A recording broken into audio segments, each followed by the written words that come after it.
WBSLST 2025 এর জন্য আজকে ফার্স্ট বিপ্লব থেকে কিছু গুরুত্বপূর্ণ প্রশ্ন করাবো। এক নম্বর প্রশ্ন দেখো, সামাজিক চুক্তি গ্রন্থটি কে রচনা করেন?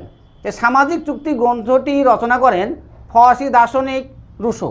তার উত্তর কী হবে? Option B. রুশোর অপর গ্রন্থ হলো অসামের সূত্রপাত। অপশানে দেখো মন্তেস্কু রচনা করেন দ্য স্পিরিট অফ লজ। তার অপর গ্রন্থ হলো the Persian letters. Option C দেখো ভলতেয়ার রচনা করেন কাদিদ ও লেতর ফিলোজফিক। দেখো অপশান ডি দেখো ডেনি দিদরো দ্য এলাম্বার্ট রচনা করেন বিশ্বকোষ।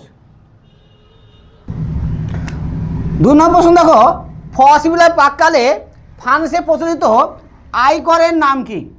ফরাসি বিপ্লবের প্রাক্কালে ফ্রান্সে প্রচলিত আয়করের নাম ছিল ভিন্টিং-এম। তো উত্তর কী হবে? Option C. অপশান এ দেখো গ্যাবেলা ছিল লবণ কর। অপশান বি দেখো তাইত ছিল ধর্মকর।